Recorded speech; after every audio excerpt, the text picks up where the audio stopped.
Alors, bonsoir à tous. Vous nous entendez bien? Oui, très bien. Parfait, merci.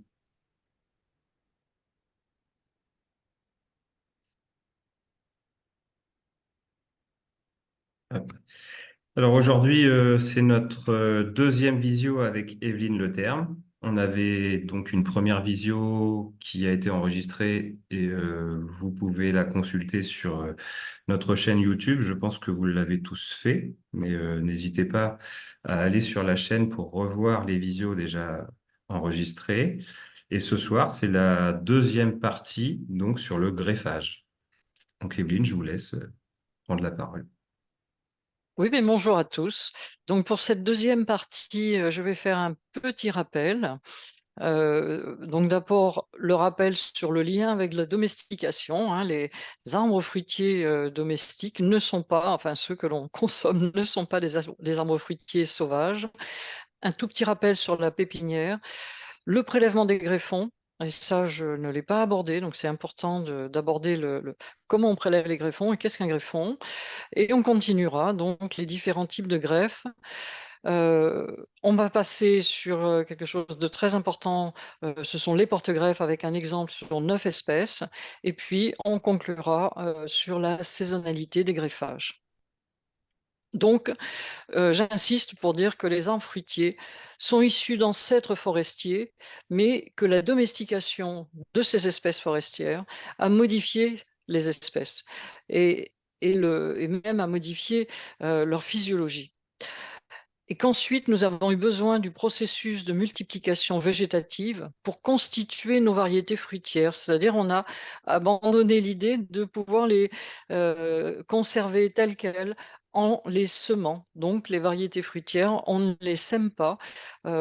Soit on les greffe, c'est ce que donc nous allons voir, et c'est le principe le plus commun, mais on peut aussi parfois et rarement, très rarement, les bouturer.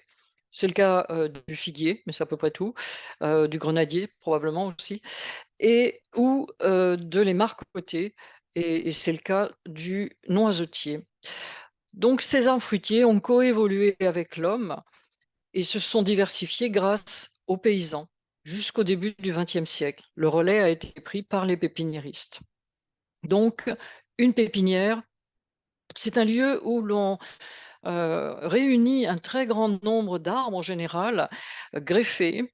Donc d'abord un grand nombre de porte-greffes sur lesquels nous allons faire le processus de greffage, et on va essayer d'obtenir des arbres d'un an que l'on va appeler des scions et qui vont être immédiatement utilisables par des arboriculteurs. Alors, dans les jardineries, on trouve davantage d'arbres plus âgés parce qu'ils sont plus chers, souvent en container. Les arboriculteurs, eux, achètent des sions d'un an. Alors, ça veut dire la même chose. Un sion, c'est un plant d'un an qui est resté une année en pépinière, une saison de croissance en pépinière, et en racines nues, la plupart du temps, les arbres sont plantés en racines nues. Donc une pépinière peut contenir un nombre très variable d'individus. Ça peut varier de 25, je vous donne un exemple tout à fait hasardeux, mais 25 arbres de la même combinaison espèce, variété, porte-greffe. Exemple, pommier, reinette de Brive sur M9, on peut en faire 25, on peut en faire 100 000. Voilà, c'est l'échelle. Tout est possible par le greffage. Donc là, sur cette photo, on aperçoit des pommiers qui sont donc greffés sur un porte-greffe. Là, pour le coup, je ne sais pas lequel. Et derrière, des pêchers, donc un grand nombre de pêchers. Et ça n'est pas non plus une pépinière exceptionnellement grande. Voilà, et donc ce que l'on a vu, c'est que le point de greffe, c'est-à-dire la zone sur laquelle on va travailler, donc est en général à 20 centimètres au-dessus du point de greffe. Pardon, le point de greffe va être 20 centimètres au-dessus du sol. Et travailler une pépinière, c'est très important. C'est comme un jardin. Il faut éviter d'avoir des graminées. Alors après, on peut couvrir le sol avec un paillage, on peut trouver d'autres solutions que de laisser le sol nu comme il l'est sur cette photo, mais il faut impérativement empêcher des herbes concurrentes, et les pires d'entre elles, ce sont les graminées. Il faut aussi éviter la pénétration dans la pépinière de lapins, de moutons, de chevreuils, etc. Hein. Personne ne doit rentrer dans une pépinière. À la limite, quand on vient juste de greffer, même un chien ne rentre pas parce que la queue du chien peut très bien faire tomber les greffons. Voilà, donc c'était un rappel, mais il me semblait très important de le faire. Ce que je n'ai pas abordé jusque-là, c'est la cueillette du greffon. Qu'est-ce qu'un greffon? Au printemps, toutes les greffes que l'on a déjà vues, c'est de la pousse de l'année précédente. Si on cueille les greffons en général, donc pendant l'arrêt de sève, la période qu'on appelle l'arrêt de sève, la dormance, donc entre le 15 janvier et le 15 mars, là nous sommes sur des greffons de pommiers. C'est bien du bois dont la croissance a eu lieu l'année précédente. Donc, en 2024, on récupère le bois terminal, donc celui qui s'est développé, qui a poussé en 2023. Alors, quand on prélève des greffons, il faut être très consciencieux et faire très attention. Lorsqu'on a fini de prélever une variété, on met une étiquette avec le nom de la variété et on continue avec une autre variété et on attache bien, on met une étiquette et on met le nom de la variété, et troisième variété, on continue, et chaque variété a ses caractéristiques. Celui-ci a un bois un petit peu plus rouge, celui-là plus classique, disons violacé sur le pommier, et celui-ci beaucoup plus gris. Et donc, on va travailler sur cette zone de bourgeons, c'est sur les entre-nœuds, c'est-à-dire la distance entre les bourgeons, et on peut très bien greffer avec deux bourgeons simplement, dont un seul servira à former le tronc de la variété.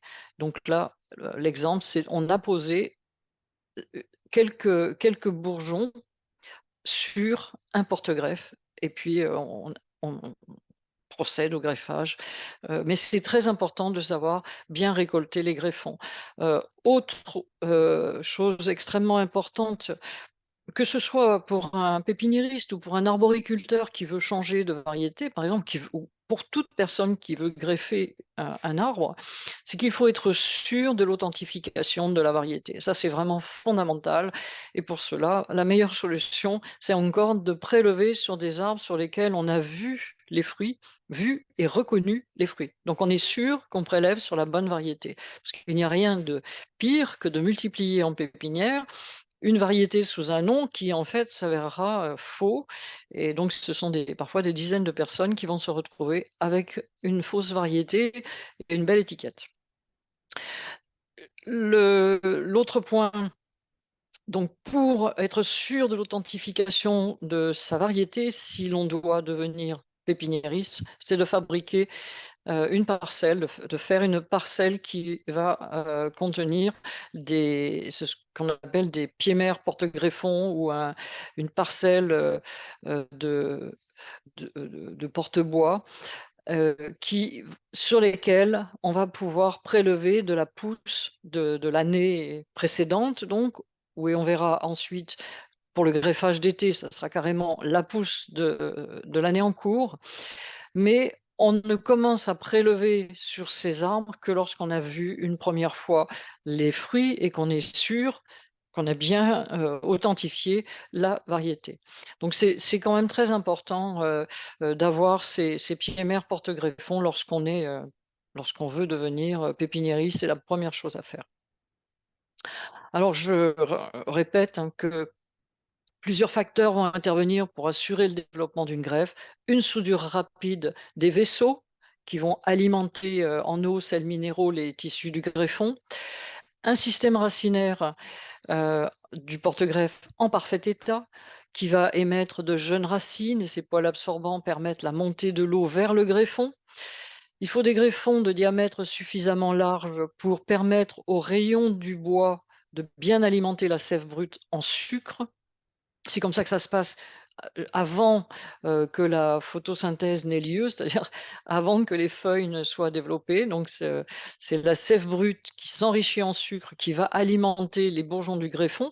Et parfois on greffe et on a l'impression que, enfin c'est pas qu'on a l'impression, on constate que les bourgeons commencent à verdir, à grossir, à se développer, sauf qu'ils vivent sur les réserves en eau et sels minéraux et sucre du greffon. C'est pas pour ça que la greffe a cicatrisé. Donc c'est le démarrage de ces bourgeons, donc avec la sortie des feuilles qui va pouvoir assurer la photosynthèse et l'alimentation carbonée, la transmission et lancer le moteur, c'est-à-dire lancer ce qui va devenir l'arbre et la croissance terminale, la croissance de ces bourgeons et le grossissement du tronc ainsi que du point de greffe. Et après, il va falloir respecter la saisonnalité des techniques de greffage. Les techniques que nous avons vues jusque-là sont des greffes de printemps. Alors on peut dire quand même, malgré tout, que ces techniques de greffage de printemps sont utilisables, j'ai presque envie de dire à titre exceptionnel, mais bon, ça marche, sur prunier et sur cerisier, juste avant, la chute des feuilles, c'est-à-dire en fin de saison. Alors les greffes de printemps que nous avons vues, c'est la greffe en fente, la greffe en anglaise dite compliquée, la greffe en couronne et nous allons voir, tout de suite la greffe en incrustation, en cadillac et voir comment on peut changer de variété sur un arbre dont la variété ne nous convient plus. Donc c'est du surgreffage et on va avoir des surgreffages en couronne, en incrustation et en coulée. Alors les greffages en incrustation, ça ressemble beaucoup à la greffe en fente, sauf que les 2 biseaux vont se rejoindre au centre et on va insérer, cette sorte de triangle formé, par les 2 coupes avec le bourgeon qui est derrière.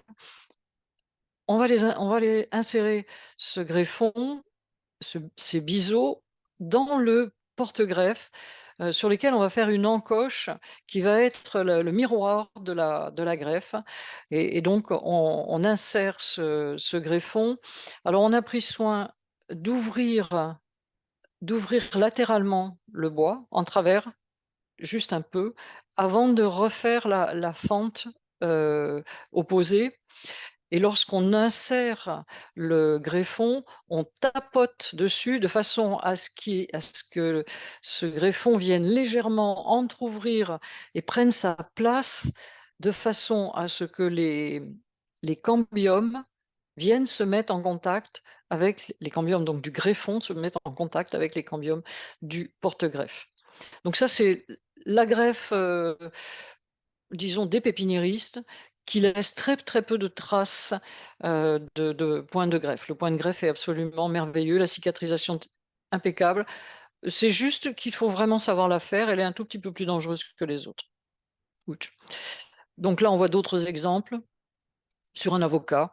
Donc on a fait le triangle qu'on vient insérer, dans le porte-greffe et une fois que la greffe est prise, on peut voilà, on voit le résultat du greffage, quelques mois plus tard. Donc là aussi, on a une belle greffe en incrustation et vous voyez que le point de greffe sur un là, il se trouve que c'est un citrus, c'est un citronnier, mais on peut greffer, toutes les espèces, hein. C'est une greffe qui laisse très peu de traces au niveau du point de greffe. Alors, d'autres exemples, hein, donc on voit, ce triangle fabriqué sur le porte-greffe avec la 1re coupe qui traverse et le greffon qui est, inséré, donc il est inséré dans le triangle, miroir dans le porte-greffe. Alors vous allez me dire: «C'est bizarre». l'arbre, il est rarement à l'horizontale, c'est parce que l'arbre n'est pas greffé. On peut aussi faire du greffage dit sur table, c'est-à-dire avec les racines du du porte-greffe, qui sont libres, non plantées, et on plante les arbres après le greffage. Donc soit on plante sur des arbres qui sont déjà en terre, soit on plante sur des porte-greffes qui ne sont pas en terre et que l'on met immédiatement, dans le sol. Et ensuite donc, comme d'habitude, on ligature, on mastique ou on mastique à chaud, ce qui évite d'avoir à ligaturer. Donc là, on a un exemple de greffage de prunier très haut avec des greffons d'abricotier, donc avec un mastic à chaud, donc il y a pas d'attache. Pourquoi greffer très haut les abricotiers? Eh bien, c'est pour éviter d'avoir dans cette partie basse une infection, bactérienne. Les infections bactériennes sont très classiques sur, l'abricotier. On y on évite le problème en greffant sur prunier, mais en greffant très haut.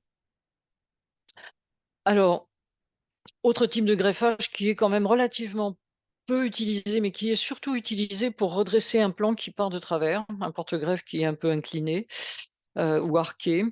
Donc la greffe en Cadillac va consister à enlever, heu, alors là, on est sur le porte-greffe. On va faire, 2 biseaux, non, pardon, excusez-moi, je me trompe. On va faire un biseau, qui va rentrer dans le porte-greffe et on va insérer un greffon avec double biseau. Voilà, on fait une fente dans le porte-greffe et on insère ce greffon, qui lui a un double biseau. Et en fait, on avait un porte-greffe qui ou un arbre, là, je trouve que c'est un avocatier qui était très incliné, donc là, on le redresse. Mais en fait, plutôt que de redresser le plan, bien, on remet un greffon et on remet un greffon en position verticale avec ce système. C'est vraiment très facile. C'est d'autant plus facile qu'on le fait avec des branches souples de citrus ou d'avocat.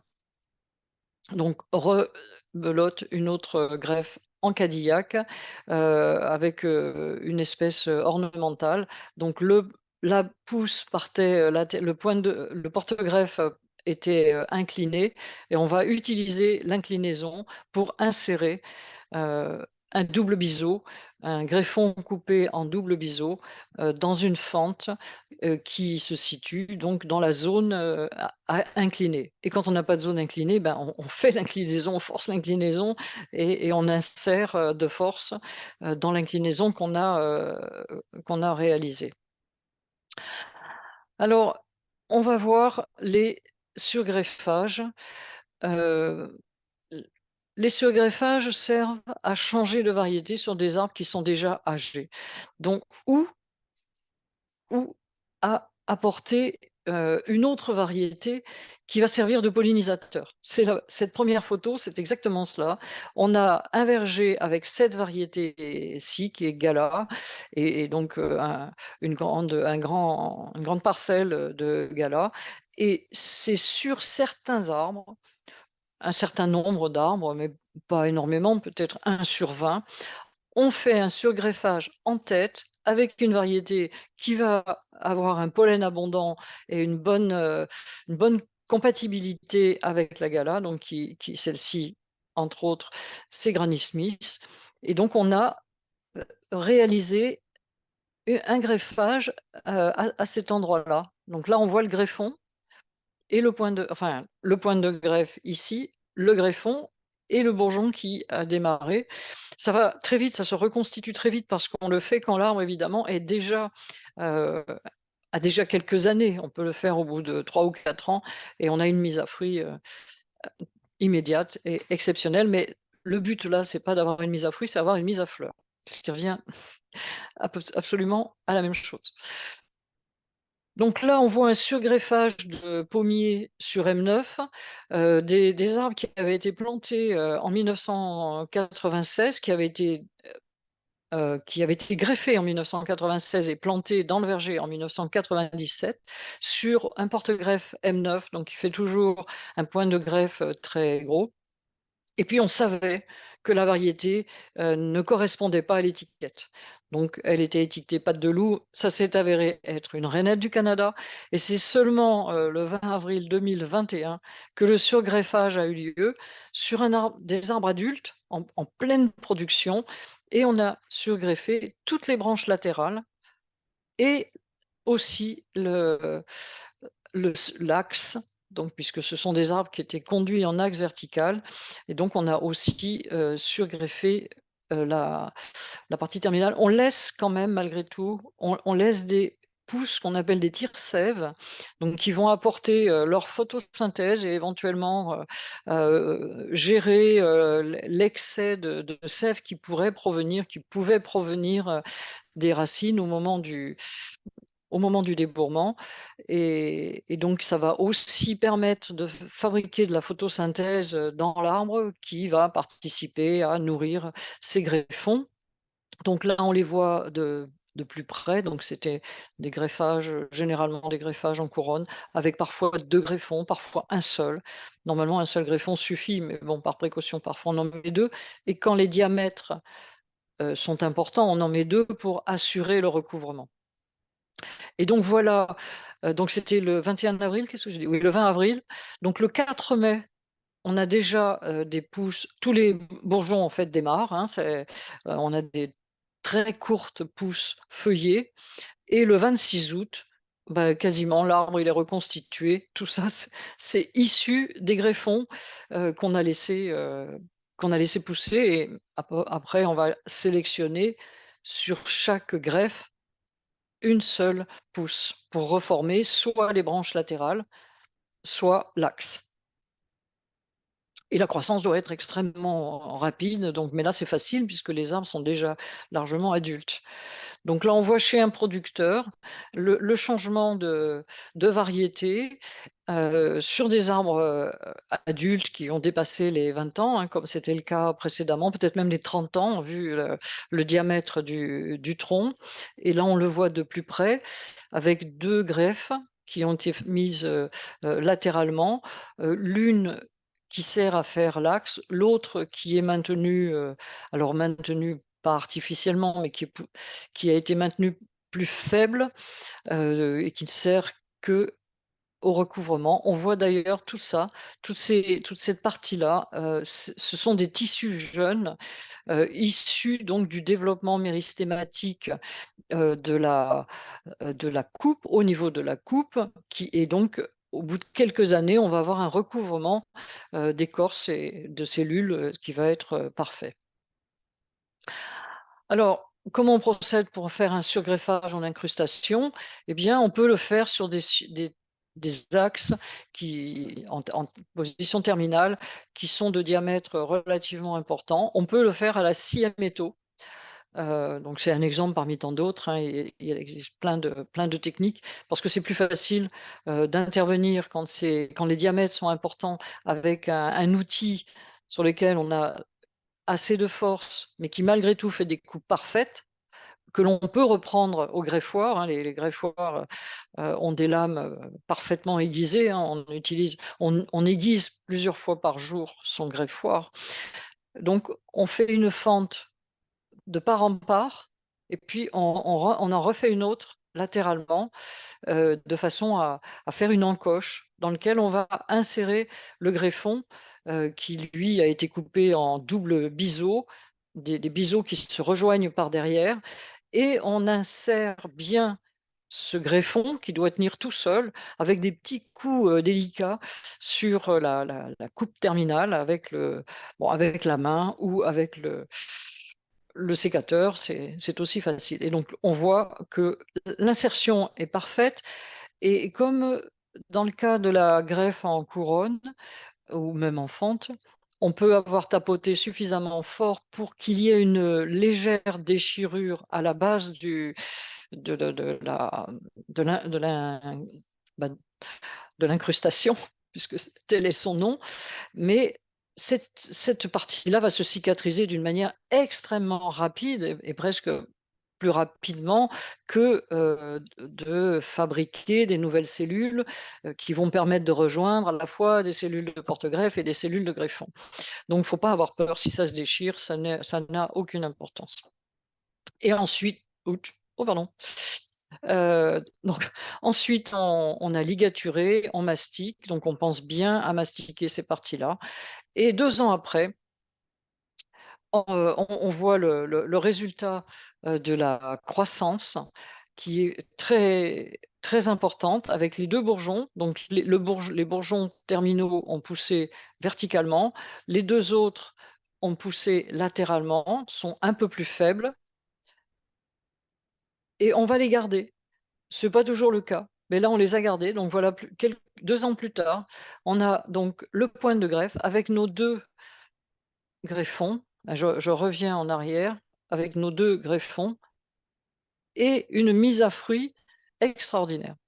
Et ça, c'est vraiment, les producteurs, les arboriculteurs utilisent beaucoup, beaucoup cette technique. Plutôt que de déplanter et replanter des arbres, eh bien, autant changer la variété en utilisant un système racinaire qui est déjà en place. Et en plus, c'est extrêmement rapide pour réorganiser l'arbre et donc revenir à une production d'adultes. Donc cette greffe-là, on la verra ultérieurement. C'est la greffe, maintenant, la greffe en coulée. Donc pour faire une greffe en coulée, on est donc sur des pousses qui sont plus faibles, qui sont des pousses latérales, qui sont, des branches dites fruitières, relativement proches de leur base d'insertion sur l'axe ou sur une charpentière éventuellement. On fait une incision sur cette branche. On ouvre cette incision en forçant avec la main, l'autre main, ce qui permet d'insérer le greffon qui va être formé avec comme une anglaise d'abord, un biseau simple, mais on refait un biseau par-dessus, on enlève, disons, la couche superficielle jusqu'au bois, au niveau, en dessous du bourgeon. Contrairement à ce qu'on fait habituellement, là, on met à nu les cellules en dessous du bourgeon et puis on pousse bien. On va lâcher en même temps que l'on va couper euh, la branche d'origine, et donc on va avoir une cicatrisation ici. Et ce sont des greffes que l'on fait avec un grand nombre de bourgeons. Plutôt que de le faire avec 2 bourgeons, on fait un grand nombre de bourgeons. Et donc on les fait, soit vers le haut, soit dirigés vers le bas. Voilà, et voilà ce que cela donne. C'est le même arbre que tout à l'heure. La greffe a été faite en même temps. Donc le point de greffe est ici. Donc on a inséré un greffon assez long avec plusieurs bourgeons. Donc là, il en reste 3, mais on avait des greffons assez longs. Et on insère donc un greffon qui va avoir été coupé en dessous du bourgeon en biseau, comme pour faire une anglaise, et on enlève la partie superficielle qui prolonge le, le bourgeon, enfin en dessous du bourgeon, mais avec un petit décalage de 5-6 millimètres. Et on a inséré, on a, pardon, oh mince, pardon, excusez-moi, on a, et je ne vais pas y arriver, inséré donc dans la fente, et on voit au bout de 2 ans, donc une croissance annuelle, et la croissance de l'année d'après, on a déjà des fruits. Donc vous voyez, 1 année, 2 années et puis 3 ans. Donc sur la pousse de 2 ans, on a déjà une récolte. Ça, c'est vraiment des techniques absolument formidables.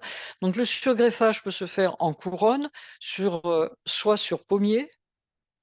Donc ça, c'est avec la pousse de l'année précédente. Donc là, c'est la pousse de l'année du greffage est très haute. Elle fait déjà presque 2 mètres de haut. Et ça, ce sont les ramifications latérales de l'année suivante. Ça peut se faire sur châtaignier. Donc on peut changer les variétés de châtaignier. Sur une souche, par exemple, on a une souche de châtaignier et c'est exactement ce qui s'est passé là. C'est en Ariège. Des repousses sur souche, bien finalement, ont été regreffées toutes avec deux greffes ou 3 greffes, et qui vont être, présélectionnés ensuite pour, faire, autant de d'arbres en quelque sorte. Enfin, c'est presque des arbres qui vont se retrouver côte à côte et qui même à un moment donné, vont pouvoir se rejoindre, mais là, il va falloir attendre 20 ou 30 ans avant que ça se rejoigne et très rapidement, on a un arbre qui va remettre à fruit. Donc là, c'est exactement ce que je vous expliquais. Donc là, on a de plus près, on voit la greffe, le surgreffage du pommier. Là, c'est le surgreffage du châtaignier, de près. Mais après, 2 ans. 2 ans de après, oui, 2 ans de greffage. Ah là, la greffe, c'est la la photo s'est mise, de travers, mais ça n'a pas beaucoup d'importance. Donc là, c'est du surgreffage, de pommier de 24 ans, sur, porte-greffe nanifiant, donc avec une pose de greffon latéralement et le 3 avril et vous voyez 1 mois et demi après, on a oh, une belle croissance. Ce qu'il va falloir penser à enlever par contre, ce sont ces pousses-là, c'est toutes ces petites pousses qui vont se développer très fortement, parfois très vite et si on n'y prend pas garde, elles risquent d'être plus grandes que les pousses qui se sont développées sur la zone de greffage. Mais là, on est sur, non pas du porte-greffe, mais sur la variété d'origine. C'est-à-dire que là, on a une variété, mais là, on a une autre variété. Donc il faut absolument les enlever. On n'a même pas besoin de prendre de sécateur, mais il faut passer régulièrement pour enlever toutes ces repousses sur les troncs, ou sur les branches latérales, des surgreffages. Ah bah, décidément, toutes mes photos se sont mises à l'envers. Qu'est-ce qui s'est passé? Je ne sais pas. Donc là, c'est un kaki, un plaque minier qui a été, surgreffé, un plaque minier de 6 ans, donc avec des greffons de kaki, le plaque minier étant l'espèce, sauvage et les kakis étant, la variété. Donc ça, c'est le jour du greffage, heu, donc en couronne, le 15 avril. On voit le résultat le 5 mai, ça débourre, assez lentement le kaki. Donc premier petit bourgeon, qui commence à sortir, mais les autres vont sortir aussi et puis, le 12 juin, on a des pousses suffisamment longues pour commencer à présélectionner donc celle-ci. Elle est en position verticale, je suis désolée, les diapositives se sont mises, ben, de travers, je ne comprends pas pourquoi. Mais donc, ça, c'est dirigé vers le ciel. Donc là, on voit les arbres à l'horizontale et par contre, ceux-là, on va les, rétrécir, juste garder quelques feuilles, et la destination, c'est de recouvrir, cette coupe qui est quand même assez large et on va reformer, l'a l'axe ou la branche avec un seul des 2 bourgeons et la mise à fruit sera, assez rapide. 2 ans après, on a des fruits sur un arbre. Alors autre type de greffage, l'écussonnage. L'écussonnage se fait, en été. Alors il y a 2 périodes, il y a dit l'écussonnage à œil, dormant et l'écussonnage à œil poussant. L'écussonnage à œil poussant est plutôt réservé aux rosiers. On le fait en juin, la cicatrisation va se faire immédiatement et la croissance du bourgeon, va suivre.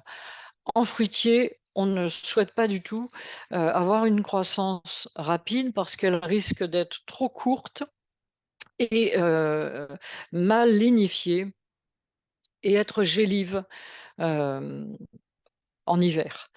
Donc on greffe à œil dit dormant, heu, c'est-à-dire, on fait le prélèvement de greffons, heu, en général vers le mois d'août. Alors ça peut varier de fin juillet à fin septembre. Il vaut mieux, pousser un peu plus loin, dans la saison, sachant que maintenant on a des saisons, des arrière-saisons, très longues et on va, faire en sorte que le bourgeon ne démarre pas, mais que la cicatrisation, se fasse immédiatement. Donc là, il faut quand même bien viser, la période. Donc, qu'est-ce que sont les greffons d'été? Donc, on voit, comme tout à l'heure, des paquets bien étiquetés, bien individualisés. Donc là, on est sur du greffon de pêcher. Et là, je fais une aparté, à savoir que le pêcher se greffe vraiment principalement, presque exclusivement, en écusson, contrairement aux autres espèces. Mais malgré tout, toutes les espèces peuvent être greffées en écusson, et les pépiniéristes choisissent plutôt cette technique-là parce qu'elle est beaucoup plus rapide. Mais elle demande quand même, un peu plus de précaution parce qu'elle se fait à une période où il fait très chaud et les risques de déshydratation sont importants. Donc il faut faire attention à cela. Donc on cueille des greffons qui sont des bois de l'année en cours. Donc on cueille au mois d'août des pousses qui proviennent de la croissance depuis le mois d'avril. Donc on veut des croissances importantes avec des greffons qui vont avoir un diamètre, correct et surtout des pousses assez longues de façon à avoir un grand nombre de bourgeons si l'on veut faire un grand nombre de greffes. Mais enfin le diamètre, c'est toujours important, hein. Ça, c'est quelque chose qui est, heu, identique, pour la greffe de printemps comme pour la greffe en été, sachant évidemment qu'au mois d'août, les diamètres des pousses d'un an, enfin des pousses de l'année en cours, je veux dire, cette même pousse, lorsqu'on la prélèvera, en février, si on la prélevait en février, il y aurait un diamètre plus important. Ça, il faut le savoir. Pour éviter toute déshydratation des bourgeons, à la cueillette des greffons, on enlève toute la partie végétative, tout ce qui est vert, tout le feuillage, et on ne laisse qu'une partie du pédoncule, de la feuille, et on fait en sorte de ne pas laisser ces greffons ou ces bottes de greffons en plein soleil, et on les protège, d'abord vous avez vu, on met une protection contre, la terre, hein, il faut que ça reste très, très propre, et surtout, on peut mettre des linges humides, de façon à maintenir, à l'ombre d'abord et puis au frais et à l'humidité ces fameux greffons.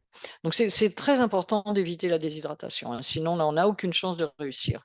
Bon voilà, un greffon de pommier pour vous donner un exemple, qu'on vient de cueillir avec sa feuille, son pédoncule, le bourgeon qui est en dessous, qui doit quand même être formé.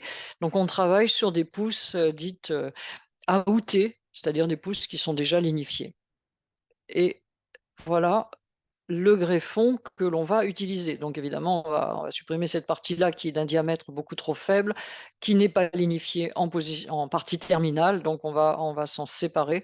Mais voilà le greffon préparé pour faire de l'écussonnage.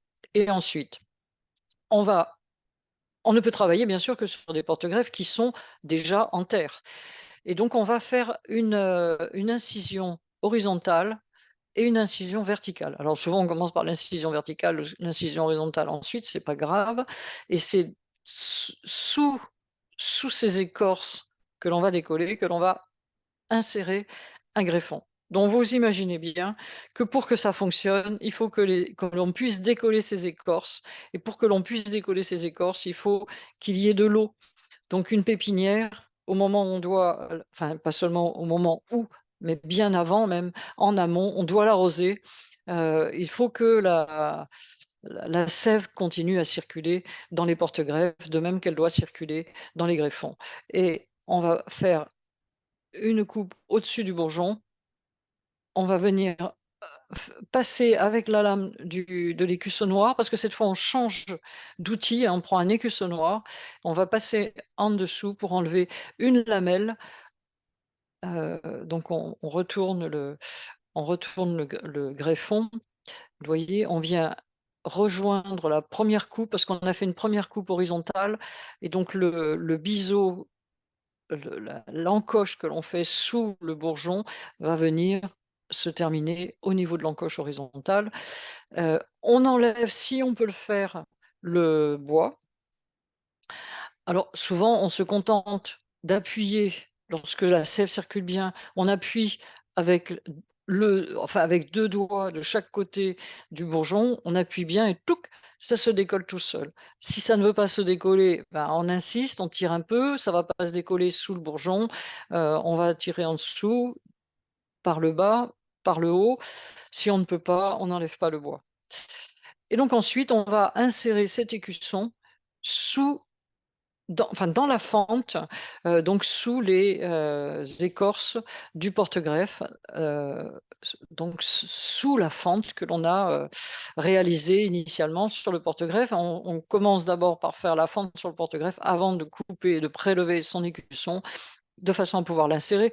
Il faut que tout ça, heu, puisse descendre très facilement. De fait, on a besoin que, le porte-greffe soit bien irrigué, donc bien alimenté en eau et on va attacher, on ne mastique pas et on laisse l'arbre, enfin le porte-greffe, heu, sans y toucher jusque début janvier. Alors si on rabattait tout de suite le porte-greffe, il se pourrait que le greffon pousse et ne résiste pas à l'hiver. Donc on va procéder par ordre, on va d'abord faire se cicatriser tout ça, la cicatrice latérale, la cicatrice dessus et les cellules latérales au greffon, donc qui appartiennent au greffon, qui vont rejoindre, par l'association des méristèmes, rejoindre les cellules du porte-greffe. Donc on attache.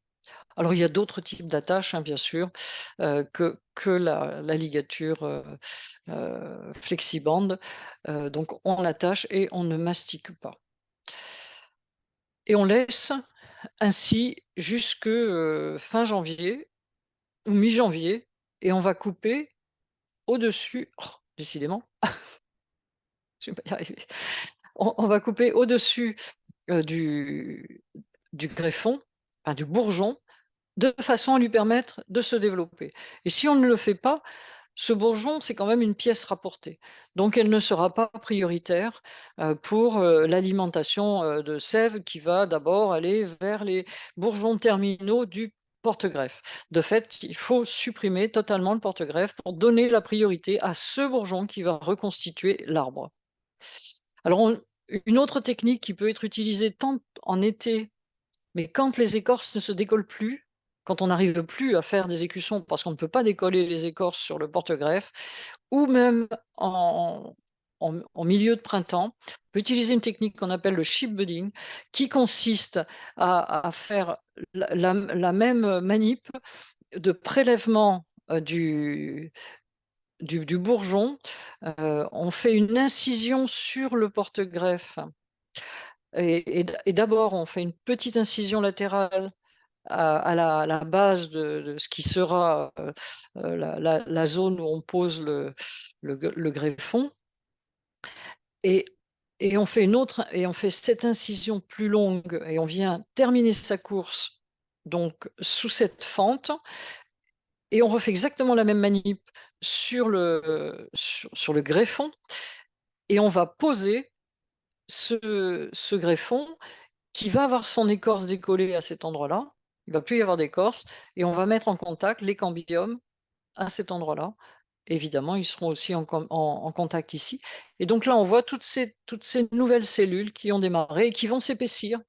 Donc là, c'est complètement gagné. Donc là, on voit en latéral, vous voyez, la languette sur le porte-greffe va venir, se coller. Il faut un petit peu de de de dextérité, je ne sais pas si le mot est là, mais il faut vraiment bien viser de façon à ce que, la longueur de la languette décollée sur le porte-greffe soit identique, ce soit la même longueur sur le greffon et auquel cas, les cambiums étant en contact, ça se cicatrise merveilleusement bien. Donc là, c'est un cerisier, bourgeon de cerisier. Donc voilà, un chip budding, qui démarre sur, c'est du poirier, je pense.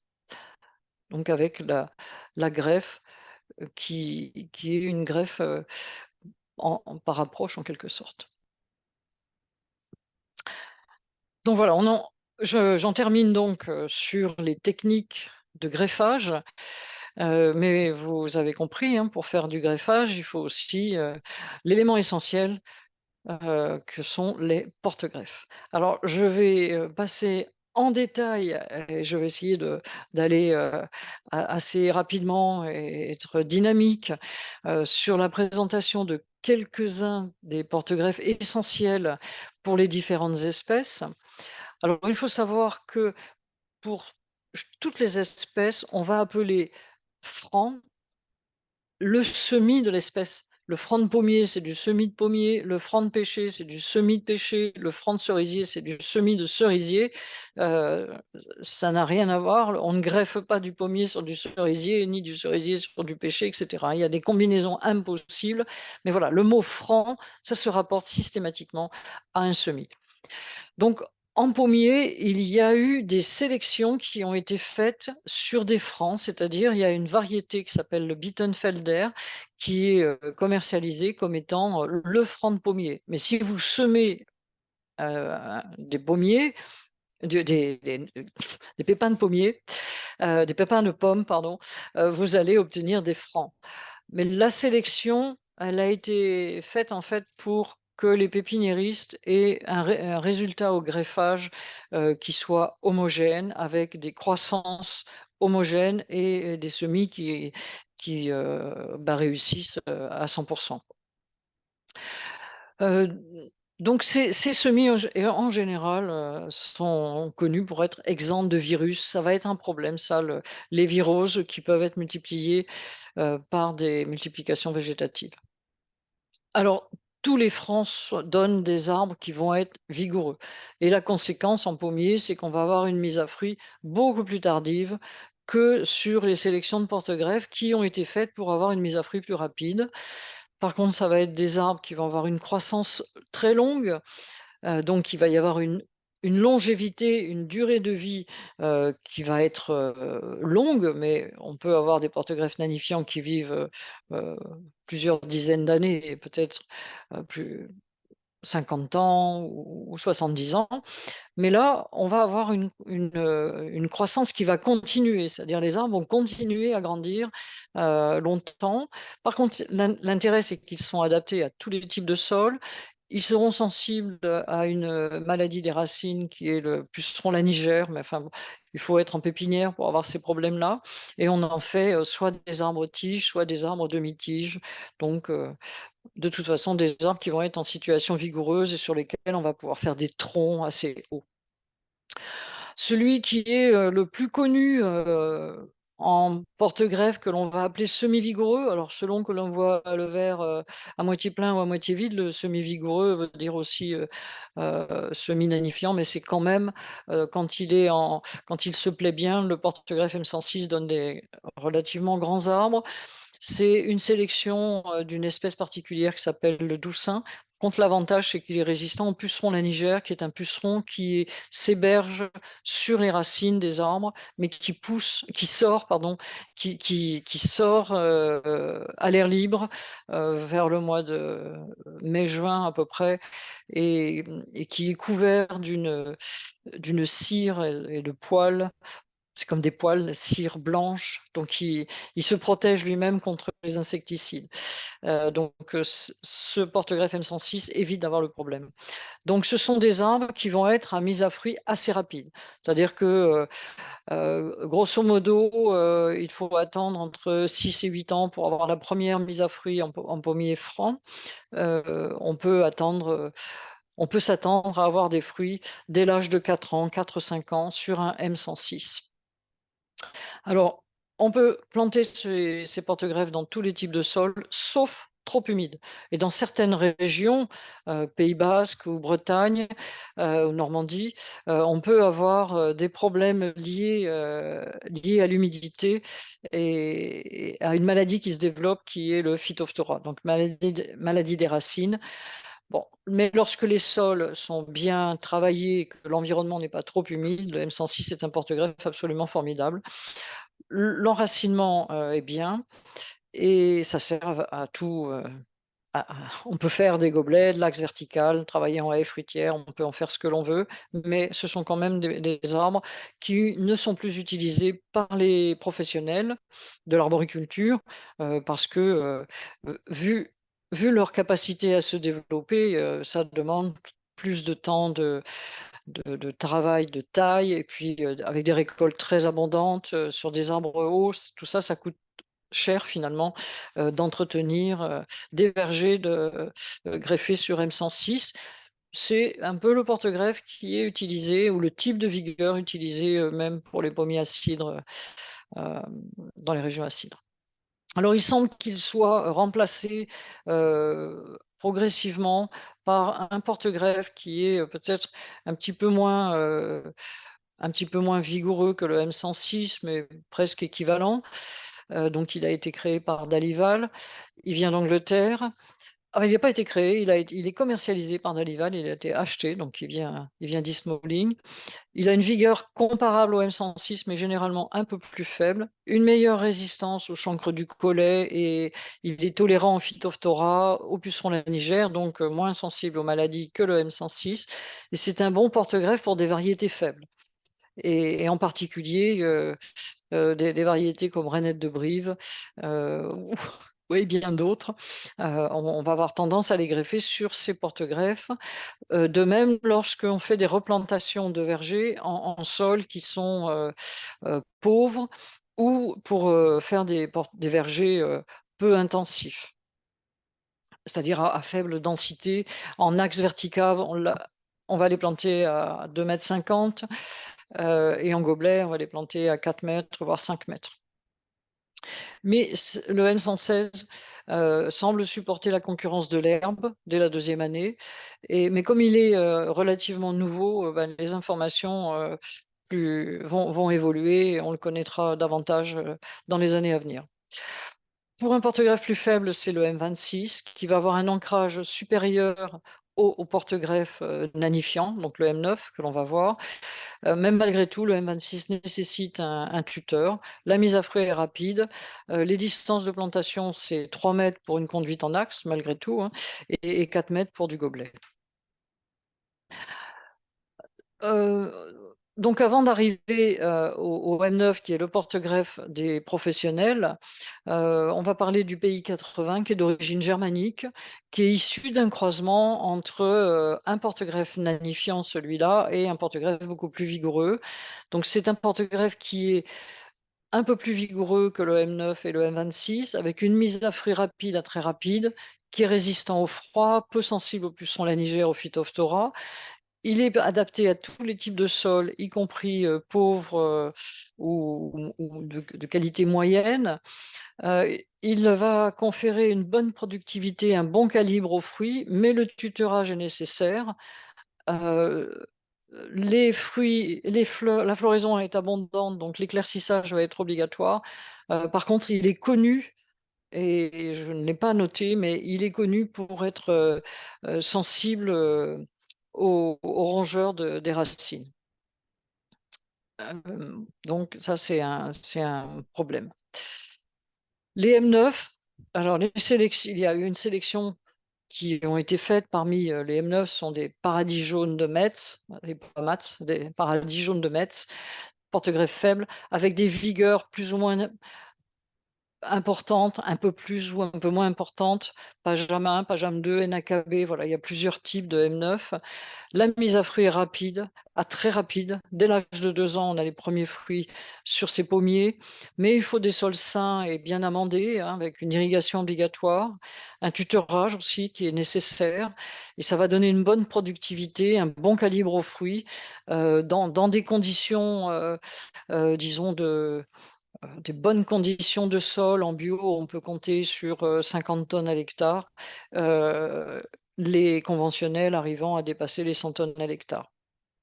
L'éclaircissage est absolument obligatoire, mais il a l'avantage d'être résistant au froid, à la pourriture du collet, donc au Phytophthora, mais il est sensible aux pucerons lainigères et au chancre du collet. Bon, on n'a pas tout, tout n'est pas parfait, n'est-ce pas?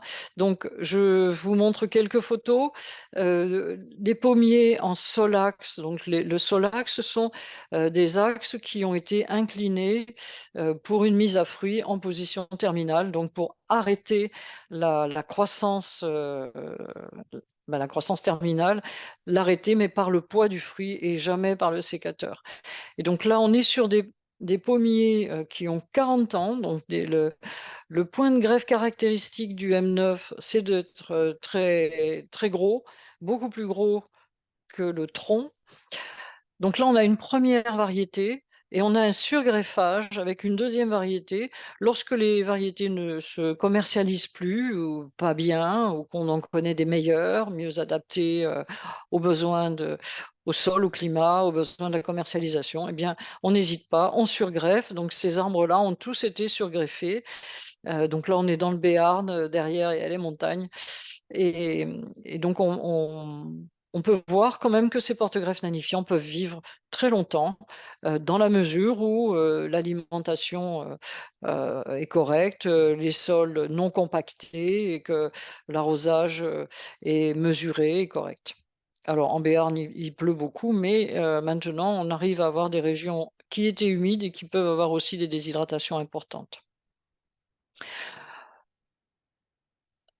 L Donc là, on va voir un porte-greffe qui est, en axe vertical, mais sur porte-greffe, relativement vigoureux, donc qui est le M106 à l'âge de 15 ans. Donc on voit des charges de fruits énormes et ces porte-greffes n'ont pas besoin d'être, ce M106 donc n'a pas besoin d'être tutoré. Les branches, ont une vigueur, suffisante, donc le tronc ne tombera pas. On a une vigueur équivalente, c'est le porte-greffe M7 que je n'ai pas décrit, mais qui, bon, s'adapte à peu près à tous les types de sols. Le seul problème, c'est qu'il a vraiment besoin d'être tutoré parce qu'il se déplante. Il peut se déplanter. Il est parfois préféré, par des professionnels. Donc là, on est face à un pommier greffé sur franc de 20 ans. Donc le greffage sur, franc, en général, laisse très peu de traces au niveau des points de greffe. Et donc là, on voit un arbre qui est conséquent et qui continue à pousser, qui voilà, c'est la pousse de l'année, que même en position terminale, on a des croissances qui continuent même à l'âge de 20 ans et une mise à fruit, qui peut être, très importante, très abondante. Mais on n'a pas de quoi, vérifier la taille, mais un homme adulte arrive, à peine à cette branche-là. Donc ça fait des arbres qui sont finalement très, très grands et ça pose un problème pour la récolte, sauf, lorsqu'on est sur de la pomme à cidre. Et là, on voit un pommier sur franc aussi qui a 80 ans. Donc, le tronc est couvert de lierre, mais ça n'a pas d'importance. Il a été rénové, c'est-à-dire que, les branches anciennes, ont été rénovées au tiers, recoupées, 1 tiers chaque année et donc les pousses, ont moins de 10 ans. Donc c'est les pousses de l'arbre lui-même, heu, d'une dizaine d'années sur un tronc, qui a, 80 ans. Donc là, on voit, la différence de vigueur entre, des pommiers qui ont tous, 12 et 13 ans. Donc ceux-là ont 12 ans, ceux-là ont 13 ans. Ici sont sur M9, sont dans les mêmes parcelles, hein, ce sont des parcelles qui se jouxtent. Donc les arbres là sont plantés tous les 1,75 m sur porte-greffe nanifiant donc et là sur un porte-greffe vigoureux, donc c'est le M109 que je n'ai pas décrit, mais qui est, beaucoup plus vigoureux que le M106. C'est dans les jeunes années, c'est la vigueur du franc, mais avec une mise à fruit beaucoup plus importante, beaucoup plus rapide, mais ça fait des arbres qui sont beaucoup plus grands, qui sont plantés, à 3 mètres de distance, et conduits en axe vertical. Au bout de 20 ans, même en haut des nacelles de récolte, on n'arrive plus à atteindre les fruits, en position terminale. Mais bon, ça peut être intéressant, d'avoir ce genre de porte-greffe vigoureux. Si on est dans une situation, par exemple, on pourrait remonter, enlever toutes les branches basses et associer avec de l'élevage. Ces porte-greffes-là, c'est totalement impossible parce que bah, leur intérêt, c'est d'avoir des branches les plus basses possibles sur porte-greffe nanifiant. Alors, les poiriers, néfliers, cognassiers se greffent sur les mêmes porte-greffes. Sur le semis de poirier, donc le franc, un porte-greffe sélectionné de poirier, c'est le Kirschensaler. Donc porte-greffe issu de semis, exempt de virus, mais très vigoureux, à mise à fruits tardive, comme tout ce qui est très vigoureux, à croissance longue, donc longtemps. Il y a une bonne compatibilité avec toutes les variétés, ce qui ne sera pas le cas avec d'autres porte-greffes. Le système racinaire a un long pivot. Donc en pépinière, lorsqu'on les déplante, on a un long pivot que généralement on casse. Et donc la reconstitution du système racinaire fait que parfois on a quelques difficultés pendant quelques années avec des poiriers qui poussent mal. Mais ça, c'est le fait on casse le pivot. Et on en fait ces poiriers greffés sur franc, on fait des arbres tiges, des grands arbres ou du demi-tige. La plupart des poiriers, et depuis très longtemps et depuis plusieurs siècles, sont greffés sur cognassier. Le cognassier a été sélectionné aussi. euh, le, Entre autres, un cognassier dit cognassier de Provence, le BA29, sert à un grand nombre, dans un grand nombre de vergers. Les poiriers sont greffés sur cognassier, mais certaines variétés présentent des incompatibilités au greffage, c'est-à-dire qu'on a des vigueurs qui sont faibles ou des points de greffe qui cassent. Donc on ne peut pas greffer tout à fait toutes les variétés de poiriers sur les cognassiers.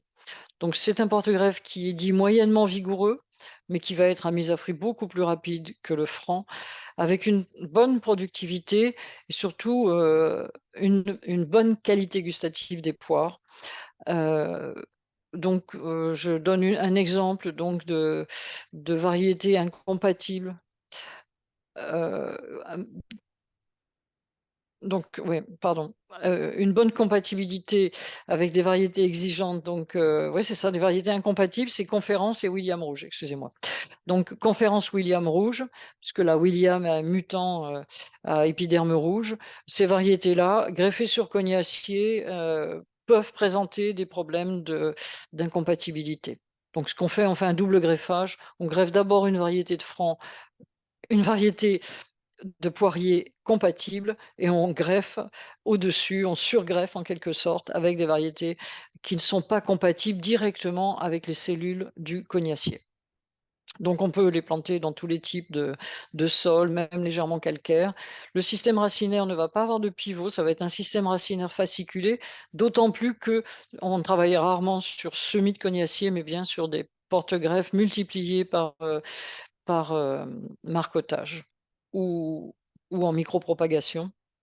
Et alors, le fruit est de bonne qualité et l'intérêt, c'est qu'il n'y ait pas de pierre, d'induration au niveau du cœur de la poire, ce qui est assez fréquent lorsqu'on est en présence de porte-greffes francs.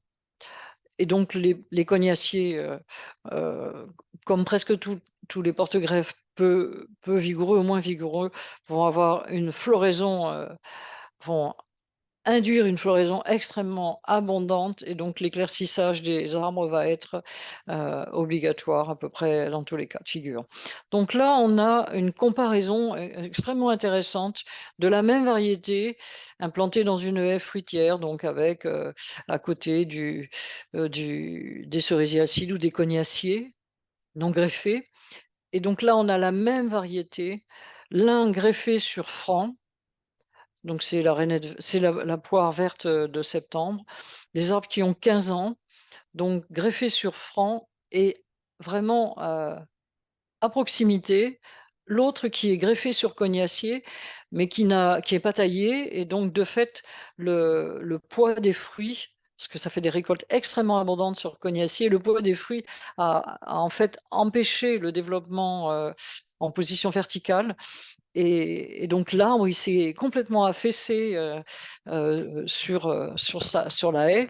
Et donc, on voit la différence entre un arbre greffé sur franc et un arbre greffé sur cognacier, là,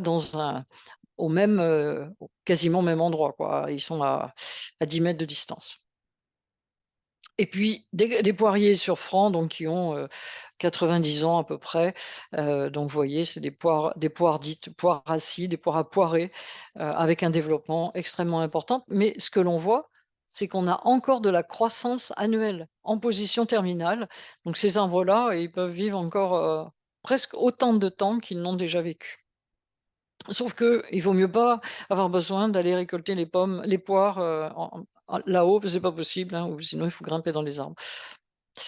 Et puis, un autre poirier, mais cette fois greffé sur cognacier, qui lui a le même âge, et ça paraît tout à fait étonnant, mais il est conduit avec des tailles extrêmement courtes, qu'on appelle de la taille trigème, qui était utilisée dans les châteaux, dans les demeures, et qui consiste à couper toutes les pousses à 3 bourgeons. On dit trigème, à 2 ou 3 bourgeons selon.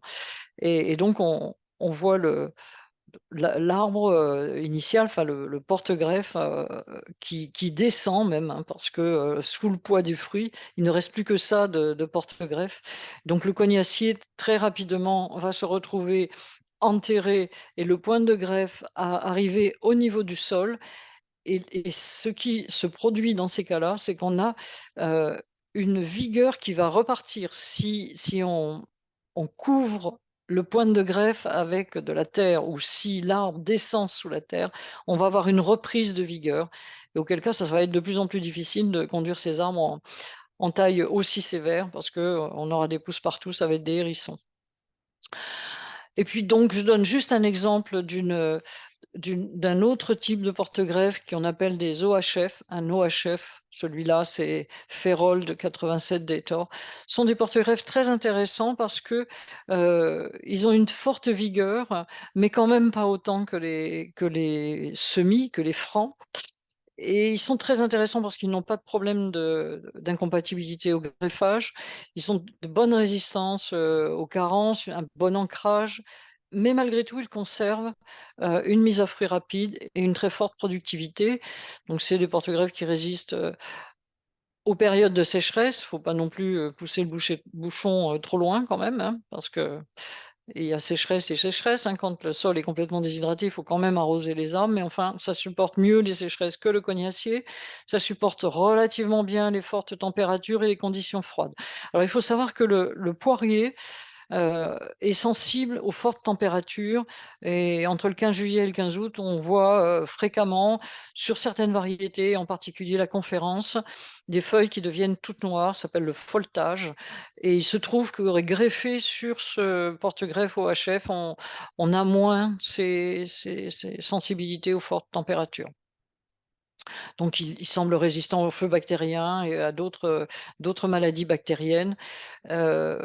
Malgré tout, bon, il lui faut un sol bien drainé, mais ça, c'est le cas de figure de tous les poiriers, et il a une compatibilité parfaite. Voilà.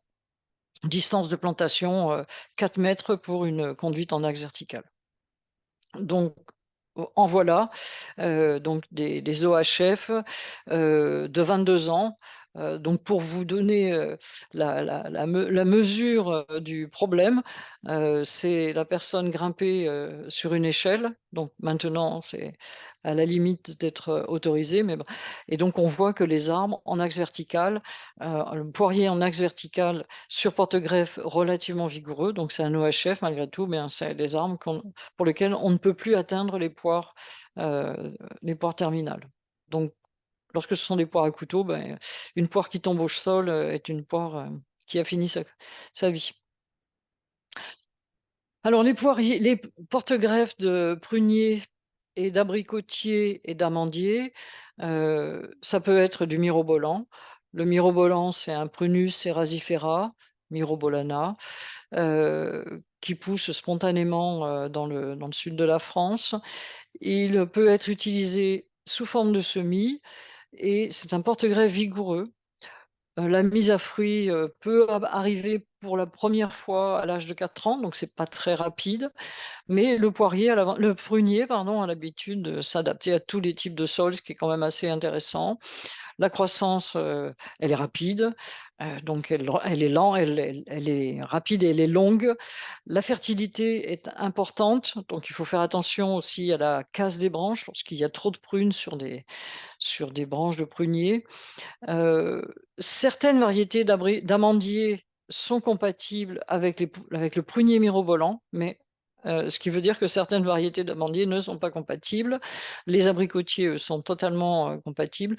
Le problème du mirobolant, c'est qu'il a tendance à drageonner et le drageonnement, ça peut être une catastrophe sur prunier dans les vergers, parce qu'on peut se retrouver avec des pousses, qui partent des racines qui sont suffisamment superficielles pour voir la lumière et on peut avoir des repousses de mirobolans à 5-6 mètres de l'arbre lui-même. Alors, ce qui a été une, une véritable révolution en prunier, c'est la création de porte-greffes nanifiant ou semi-nanifiant. Donc je ne cite que le jaspi, mais il y en a bien d'autres. C'est un hybride entre 2 espèces, le prunier japonais, un prunus japonais de la variété Medley et un prunus spinosa, donc un prunus, qui, comme son nom l'indique, un peu sauvage et c'est u un porte-greffe qui a été créé en 1970, mais qui n'a été mis, dans le, système commercial des pépinières que 20 ans plus tard. Donc la vigueur est dite moyenne, c'est-à-dire qu'elle est quand même, relativement importante, mais la mise à fruit est très rapide et c'est le fruit qui va arrêter la croissance, terminale. Donc l'ancrage est bon, ce sont des arbres qui ne nécessitent pas de palissage et avec une bonne résistance, à l'asphyxie racinaire. C'est pas pour ça qu'il faut implanter, les arbres dans des sols, asphyxiants ou trop tassés, mais ça supporte bien, jusqu'à un certain niveau l'asphyxie racinaire et c'est peu sensible à la chlorose calcaire en particulier. Donc des pruniers sur mirobolant, en axe vertical, donc plantés tous les 3 mètres à l'âge de 15 ans, donc on voit que les arbres sont vite très grands et là, mais j'avais pas l'équivalent, de prunier sur jaspi, de 15 ans, donc ceux-là ont 1 an et demi. Donc ce que l'on constate, c'est que les premières années, ces porte-greffes nanifiants, bah, poussent beaucoup. Alors on peut dire, c'est des porte-greffes nanifiants qui sont très vigoureux, mais c'est le cas uniquement, dans les premiers âges.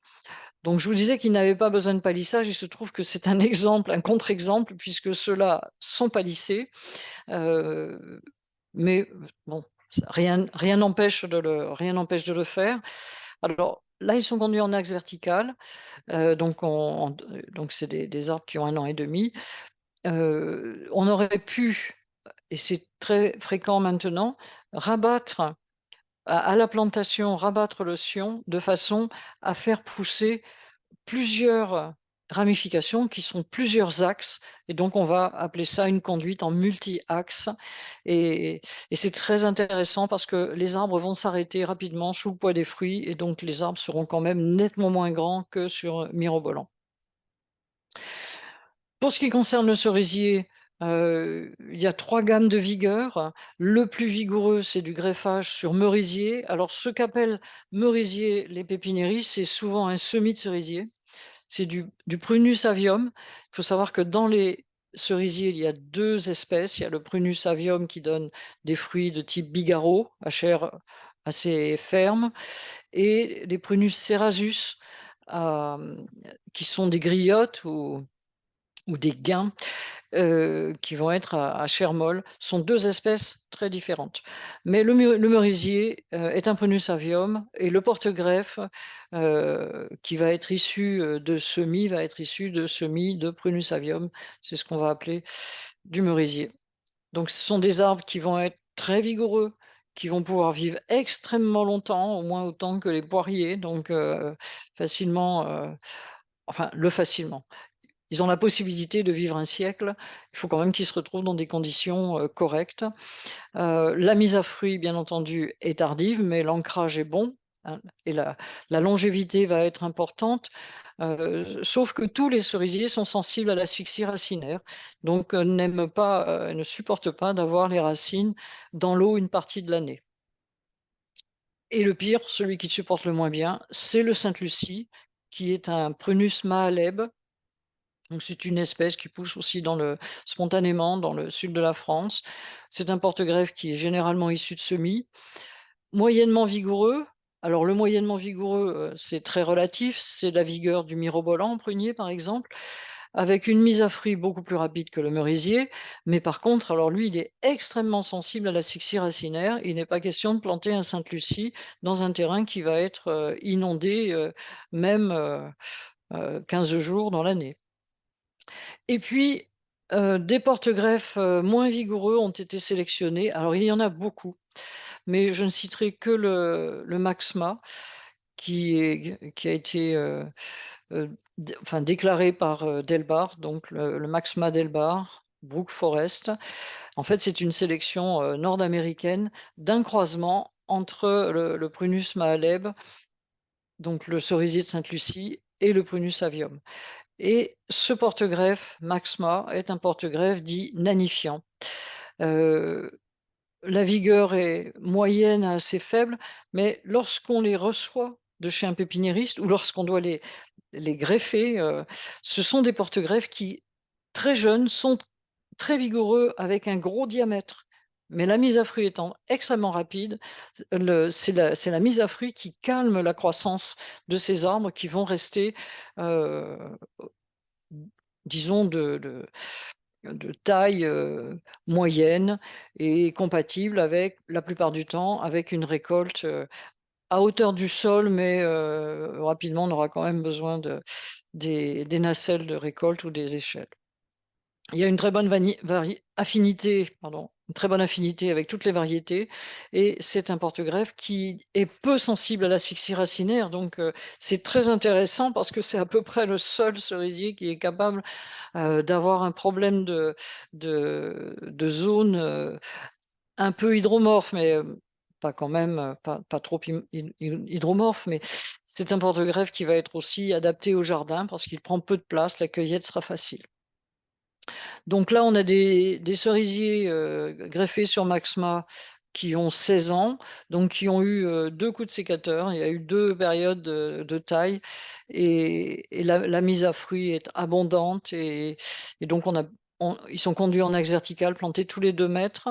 En comparaison, bah, bien sûr, c'est une comparaison un peu difficile à faire, mais un porte-greffe merisier de 4 ans commence à avoir déjà disons, un développement qui laisse augurer de ce qu'il va être dans 20 ans, quoi, avec vous voyez, des croissances très rapides, très longues, année après année.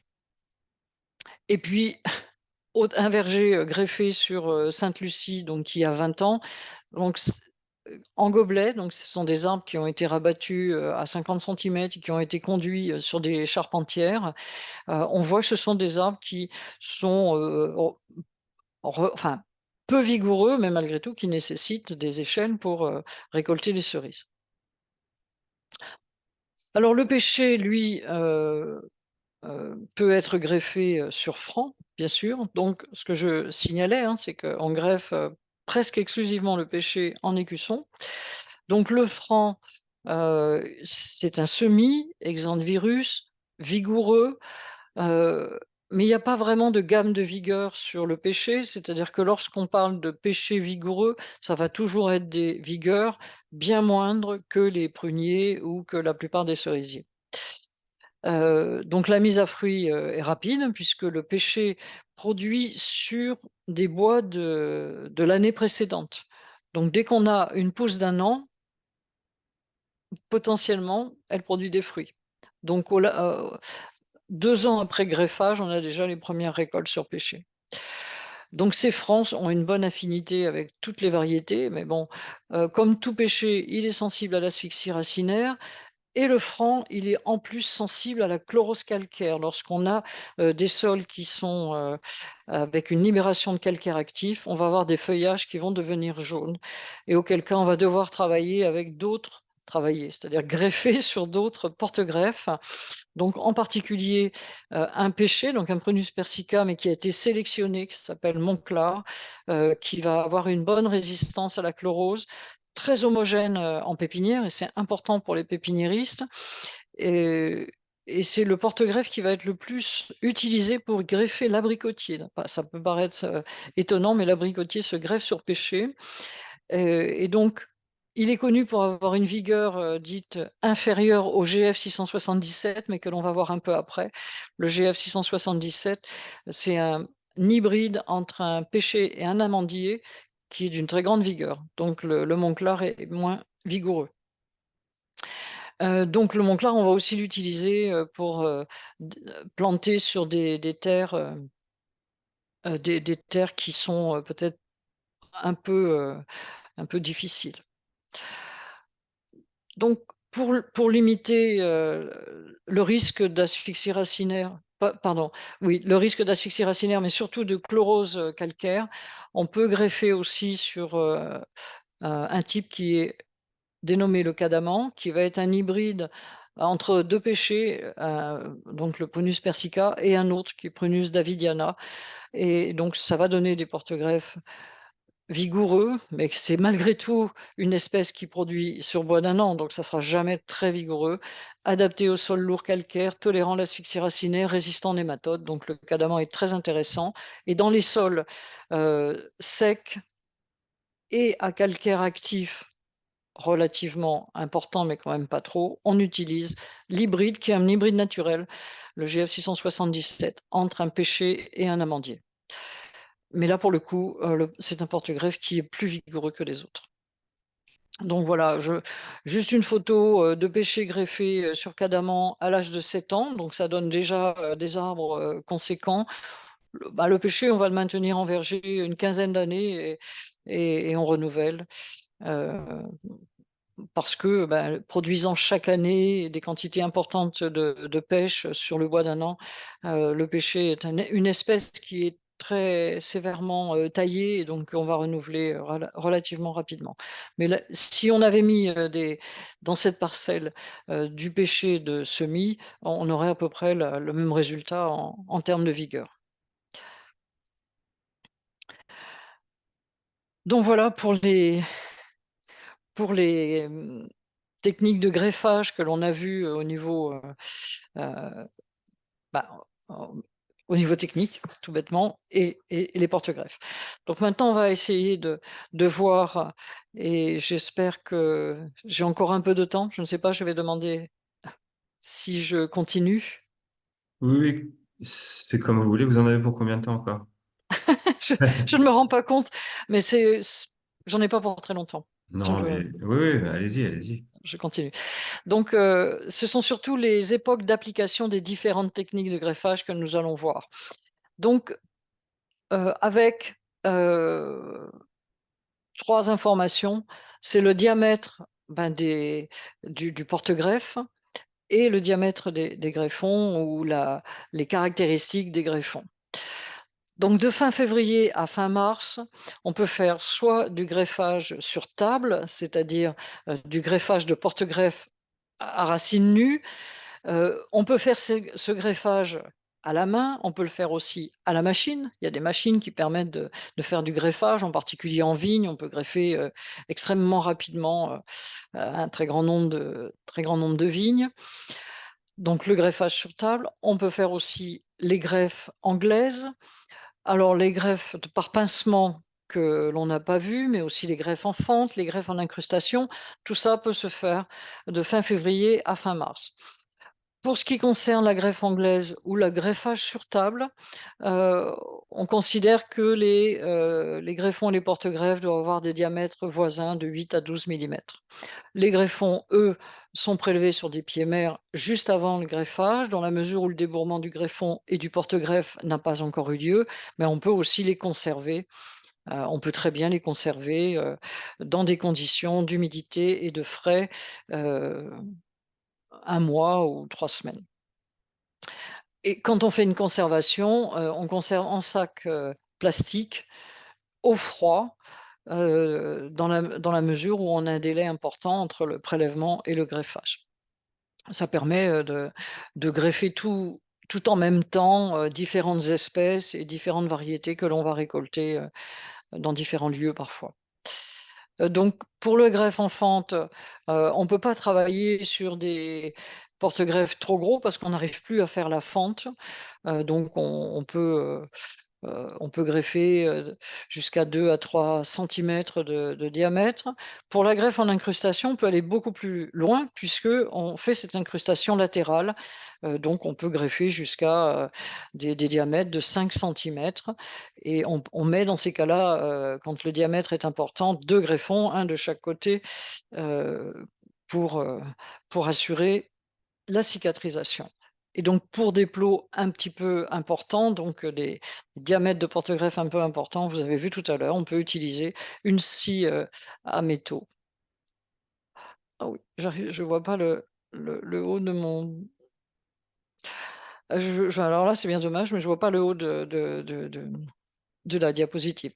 Et donc pour l'écussonnage ou des greffes, à œil poussant, c'est-à-dire, des greffages un peu plus, tardifs.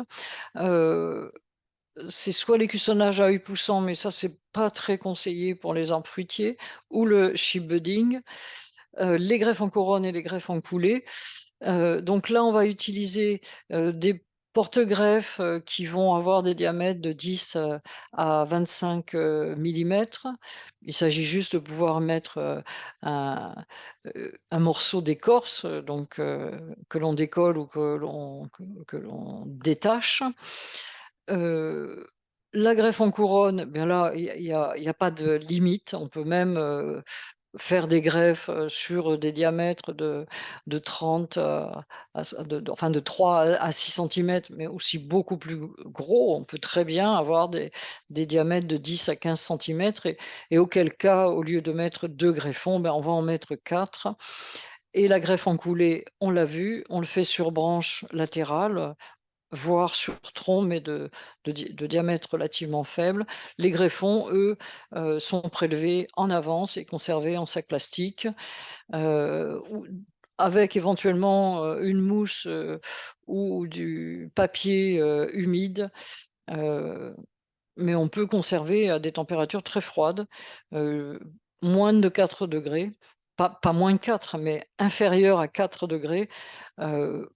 Mais on peut aussi, lorsqu'on conserve pas trop longtemps, enterrer dans du sable, humide, à l'ombre, au pied d'un bâtiment, qui ne voit jamais le soleil.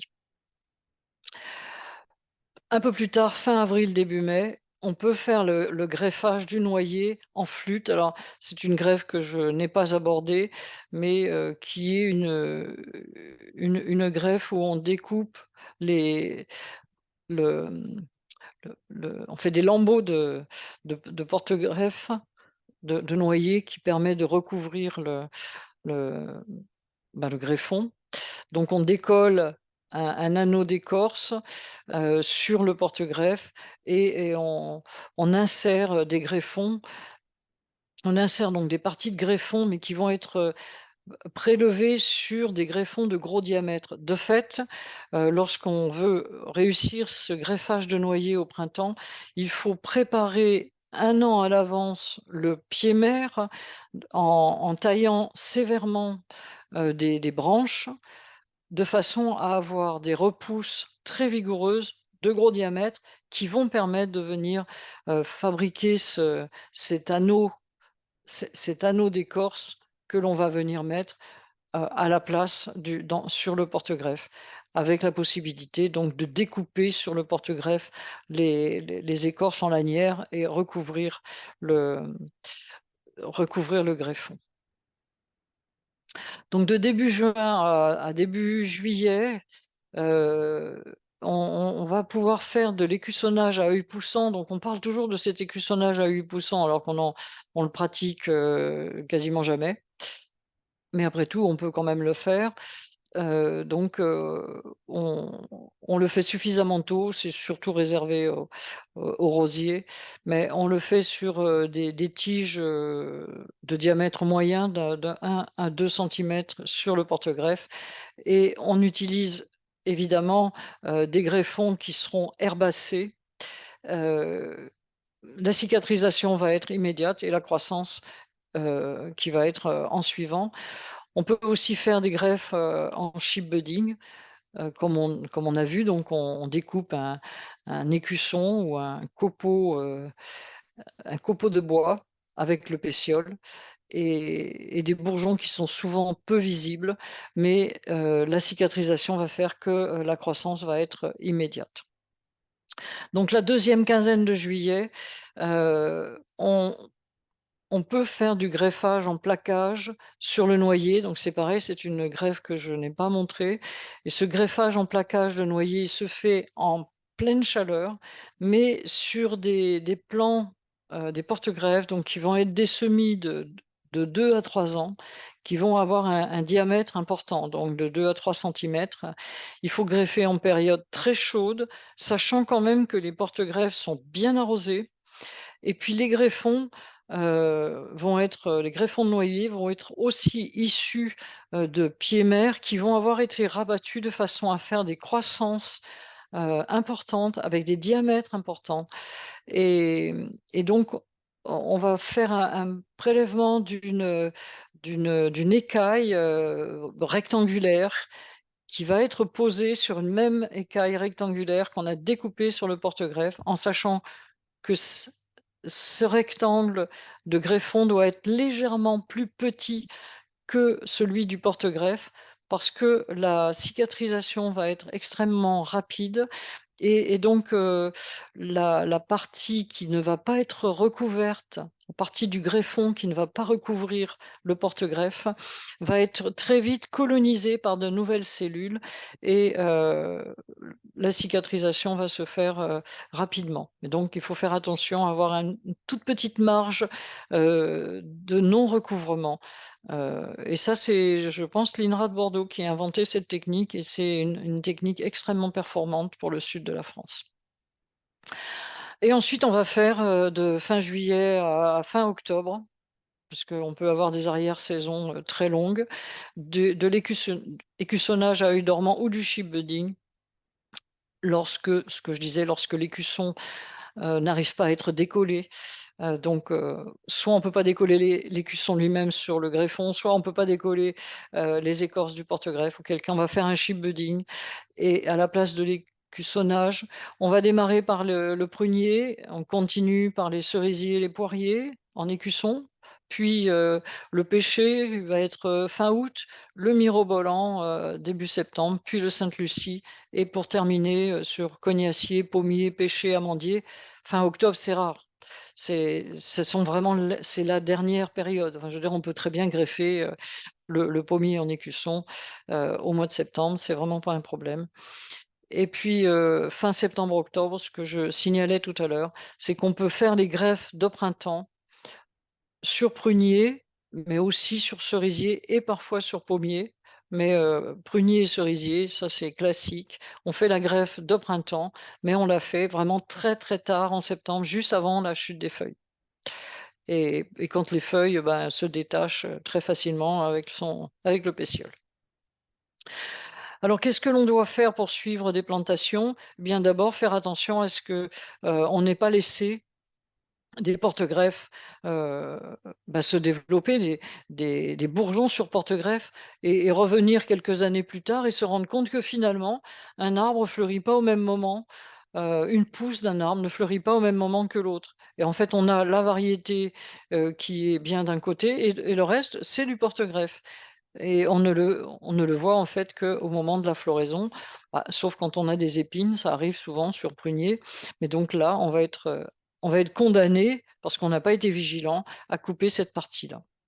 Là, on a de même ici, donc on a ce prunier qui fleurit et on se dit: «Il y a un problème». Si celui-ci, fleurit alors que le reste n'est pas encore débourré, c'est qu'on est face à une espèce sauvage qui, est attachée, reliée à la variété cultivée. Et cette variété cultivée, elle a été greffée et on voit le porte-greffe qui est reparti, enfin, qui a démarré. Donc cette repousse de porte-greffe, bien entendu, on va devoir l'enlever de façon à supprimer toute cette partie qui n'est pas la partie d'arbre greffé. Bon, ça ne se produit que quand on n'est pas vigilant ou dans des vergers laissés à eux-mêmes, pour être très gentil. Donc là, on a exactement le même cas de figure, hein. On a l'arbre et puis autour de lui, des repousses de porte-greffe qui n'ont même pas la même couleur, vous voyez? N'ont pas la même couleur que, la variété cultivée. Donc notre arbre est là et puis, de chaque côté, on a, du point de greffe, du des repousses de porte-greffe. C'est pour vous dire ce qui pourrait se passer si on oublie d'enlever au fur et à mesure que le greffon croît, mais dans les quelques semaines qui suivent le greffage, si on oublie d'enlever les repousses de porte-greffe et qu'on n'est pas vigilant. Là, pour le coup, il ne faut pas l'être. Donc la duplication clonale, c'est le greffage, donc avec un exemple d'écussonnage ou de greffe latérale, une greffe en coulée. Le bouturage, donc, qui consiste à faire émettre des racines sur des parties de plantes qui sont séparées du pied mère. Et parfois, quand la variété n'est pas greffée, on a des rejets, des rejets sur racines. Alors, on a un peu tendance à vouloir, récupérer ces rejets qui ont des racines à leur aisselle, sauf qu'en prunier en particulier, il ne faut pas le faire. La récupération de drageons, donc qui sont des développements sur racines, vont faire que l'arbre lui-même va toujours drageonner. Donc on évite, de récupérer des drageons pour en faire, des porte-greffes. La multiplication par bouturage, bah, c'est le figuier, hein, donc là, on est en Pays basque, la maison basque habituelle, avec un figuier qui est, bah, développé sur tronc. On a 2 types de conduite, hein, sur tronc ou en CP, mais le figuier, lui, se bouture très bien, à différentes périodes de l'année, hein. C'est pas très difficile d'avoir des belles, des beaux arbres, des belles réussites, au bouturage. On peut bouturer aussi le grenadier, donc les grenadiers qui fleurissent très tard en saison, hein, au mois de juin, avec, bah, des fruits, qui arrivent à l'automne. La multiplication par marcottage, c'est la multiplication, classique du noisetier parce qu'on a beaucoup de rejets donc des développements, sur racines, mais qui sont à la base, qui vont pas se retrouver comme en prunier à 1 mètre ou 2 mètres du tronc, donc c'est à la base du tronc et on peut, faire en sorte de faire développer, des racines, sur la base de ces rejets à une condition, c'est de procéder à un rabattage qui va permettre le développement de pousses jeunes que l'on va, légèrement serrer avec un fil de cuivre et enfin ou un petit fil, cuivre ou pas cuivre et on va, couvrir avec un mélange léger, de sable et de terre que l'on va maintenir humide pendant toute la saison de végétation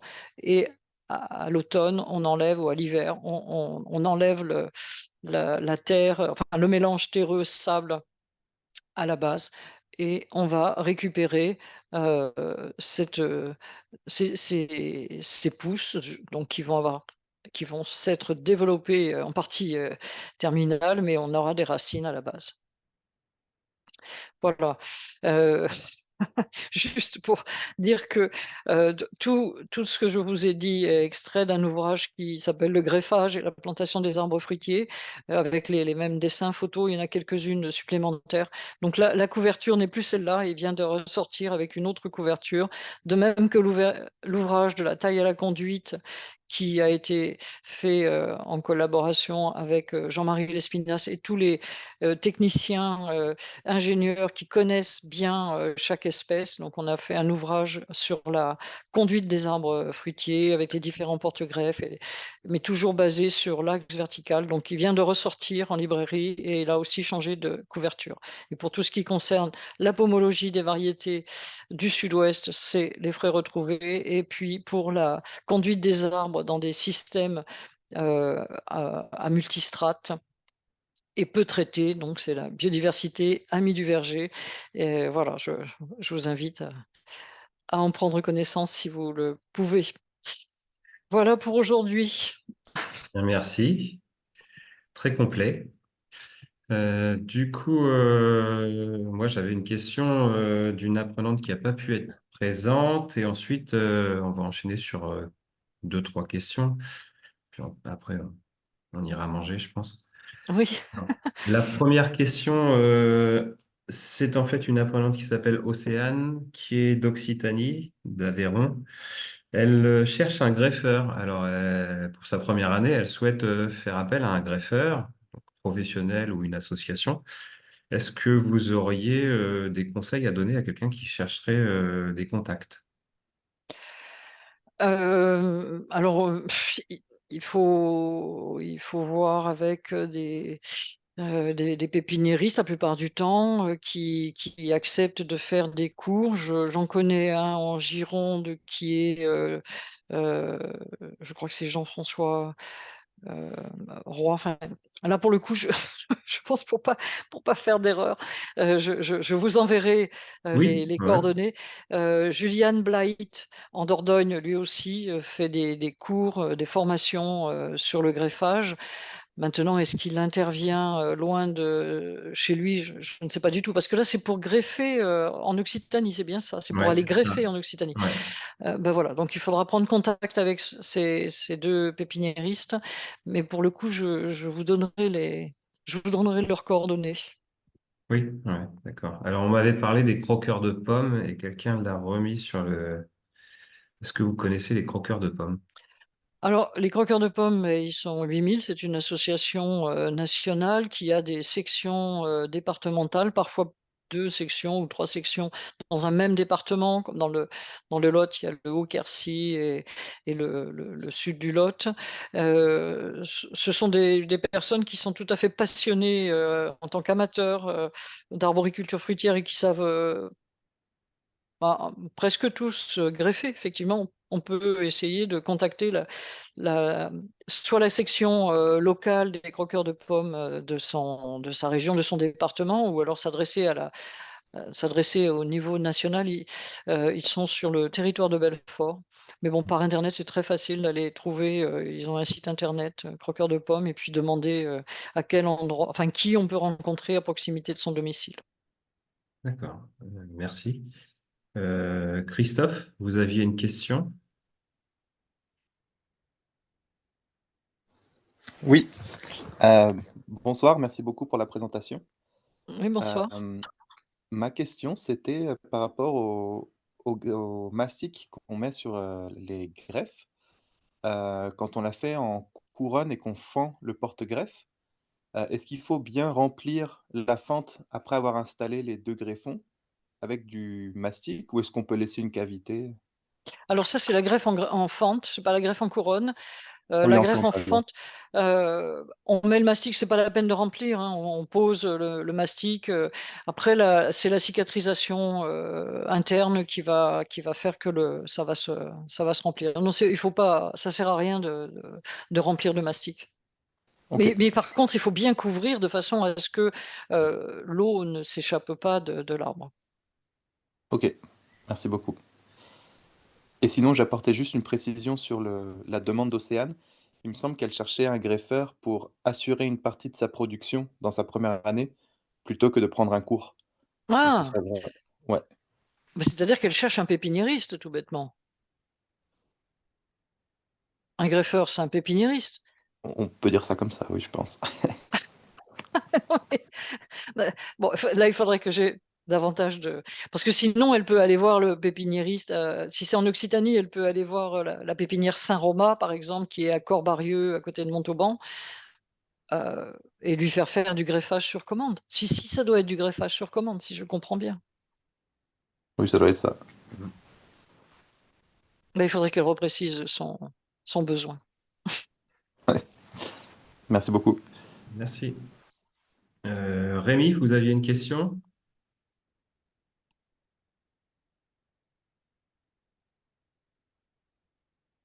Non. Vincent? Bonsoir. Oui, merci pour votre présentation. Moi, Oui, j'avais bonsoir. une question, c'était si vous avez des références de revendeurs de porte-greffes. Ah oui, c'est une profession spécialisée. Les producteurs de porte-greffes, c'est d'autres pépiniéristes. Alors parfois, certains font les deux, mais certains sont vraiment des producteurs de plants. Il y en a, il y en a un grand nombre en France. Là, comme ça, je ne pourrais pas vous dire, mais Pépinière Vauvy, le Pépinière Castan à Bergerac, et bien d'autres. Hein, euh, bah, D'accord, c'est assez cool, ça se trouve assez facilement. J'ai déjà demandé autour de chez moi et ils en avaient pas. Donc, je vais avoir encore un peu plus, j'allais voir un peu plus loin. Ah oui, oui, Et- oui. Il n'y a pas un grand nombre de producteurs de porte-greffes. Hein. Ça, c'est une profession qui, enfin, je ne sais pas s'il y en a 10 en France, mais après, il y en a d'autres ailleurs qu'en France. Mais je suis à peu près certain que si vous tapez producteur de porte-greffes français, vous allez tomber sur des pépiniéristes français qui fabriquent des porte-greffes, qui sont là pour la D'accord. multiplication des porte-greffes. Mais je ne sais pas dans quelle région vous êtes, mais Dans le sud de l'Île-de-France.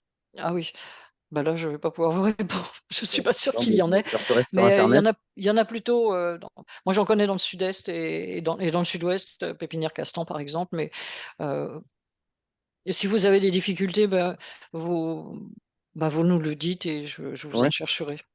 D'accord. Et j'avais une autre, merci. Et j'avais une autre question. C'est concernant les noisetiers. J'ai des boutures de noisetiers qui sont en train de prendre, et j'ai aussi donc des arbres qui poussent avec des très grosses noisettes que j'aimerais reproduire. Est-ce que la bouture suffit et permet d'avoir en gros, d'éviter le problème de drageonnage? Le drageonnage va épaissir les arbres et on va maintenir le fruit. Est-ce que si je fais des greffes, j'aurai forcément ce problème de repousse avec les petites noisettes du porte-greffe? Alors, le noisetier peut se greffer, de même que le figuier aussi peut se greffer, mais on ne le fait pas.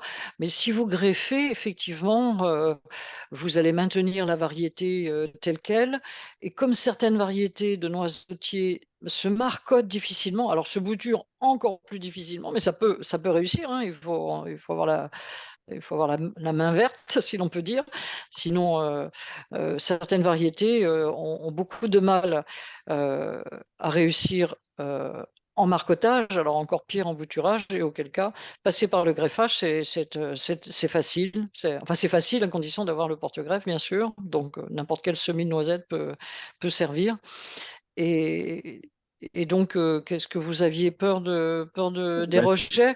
De toute façon, le noisetier, il n'y a rien à faire. Il pousse en CP et il n'y a rien à faire. Il va rejeter d'office sur les racines. C'est presque toujours. d'accord. Donc, il vaut mieux que j'espère bien que mes boutures prennent et que je sois tranquille. Ah ben non, parce que vous allez bouturer et ça va vous faire une CP et il va faire des. Alors, vous n'aurez qu'une seule variété, c'est Mhm. certain. Ouais, non, mais Mais ça, c'est ce que je veux. oui. Oui, oui, oui, bah Très oui, si bien. vos boutures prennent, mais même quand vous faites du marcotage, c'est pareil, il n'y a qu'une seule variété, quoi. Oui, C'est certainement pour ça d'ailleurs qu'on ne passe pas par le greffage. très bien. Mais merci pour vos réponses. Je vous en prie. Dernière question de Christophe. Oui, alors j'avais encore une question. Euh, alors j'aurais aussi voulu partager une expérience de mon temps de stage en pépinière quand on arrachait les arbres à l'automne. tous les porte-greffes francs, et en particulier les mirobolants, les merisiers et aussi quelques autres variétés de champêtre comme les peupliers. Il y avait un système racinaire hyper vigoureux et traçant. Et ça posait quand même problème à l'arrachage parce que ça augmentait le risque un peu de blessure et d'arrachement de, mmh, de racines. Donc je ne sais pas s'il y a une technique pour Ah ben améliorer ça? déjà, c'est vrai que les racines, traçantes, eh bien, on les coupe, on les sectionne, mais ça se refait assez facilement.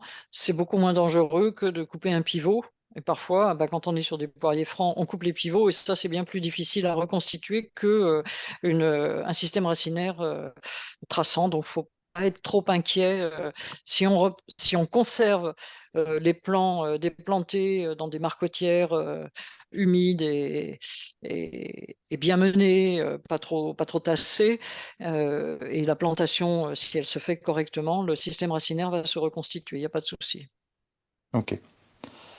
Hem, mon autre question, c'était également par rapport à mon expérience. Il y avait eu certaines rangées, notamment des pommiers, qui s'étaient fait vraiment agresser par, des rats-aux-pieds ou des campagnols. Et donc Mmh, pour ça, est-ce que vous avez des solutions un petit peu, qui soient bio? Et mmh. Bah, ça, c'est un problème, majeur. Je dans certaines, régions, en particulier en Belgique depuis très longtemps, mais dans d'autres qui sont infestés de campagnols, tous les systèmes racinaires sont entourés, d'un grillage, métallique. Heu et bon. Et ah ouais. mais comme parce qu'il y a pas d'autre solution, il existe des pièges, heu, des pièges, top là, je crois, top 4 et bon, ce que, j'ai vu faire et qui semble, efficace, mais à vérifier quand même, dans vos sols, c'est l'épandage de piments, enfin d'une macération, ben, ou d'un produit à base de piment. Donc vous faites bouillir des piments, par exemple, et vous Mmh. pulvérisez dans les galeries et je crois qu'on peut trouver maintenant, hein, le produit issu du piment, ouais, du piment, dans le commerce, OK, OK. ça peut même, servir pour éloigner les chevreuils d'ailleurs, enfin les empêcher de revenir lécher ou s'approcher trop près des arbres. Est-ce qu'on peut épandre ça aussi sur le tronc des jeunes arbres?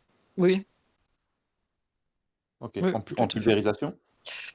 Bah, disons que quand on en a beaucoup, oui, quand on en a pas trop, on peut mélanger le piment avec un peu d'huile et on le passe au pinceau.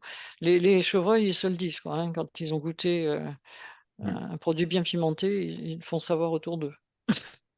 OK, merci.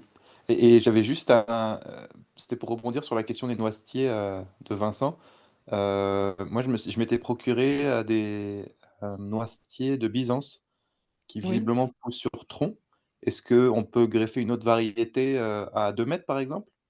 Sur un noisetier de Byzance? Alors, je j'ai pas l'expérience, mais effectivement, certaines variétés, se greffent, parce que se marcotent tellement mal qu'effectivement on les greffe et si, alors je vais mal vous répondre, mais s'il y a compatibilité, si vous avez déjà, procédé à du greffage et que ça marche, ben, vous pouvez, effectivement utiliser ce porte-greffe. La meilleure solution, OK, c'est d'essayer. OK. Bah, merci. Je vous en prie. Alors, bien, Bon. Merci à tous. On va s'arrêter là. oui, hein, ça fait presque 2 heures. D'activité. En tout cas, Ouais. merci à tous. Je vous souhaite une bonne soirée. Et cette visio sera évidemment replacée sur la chaîne YouTube de Naturapole Digital. Bonne soirée à tous et à bientôt. Oui, bonne soirée. Merci Au beaucoup. revoir. Au revoir.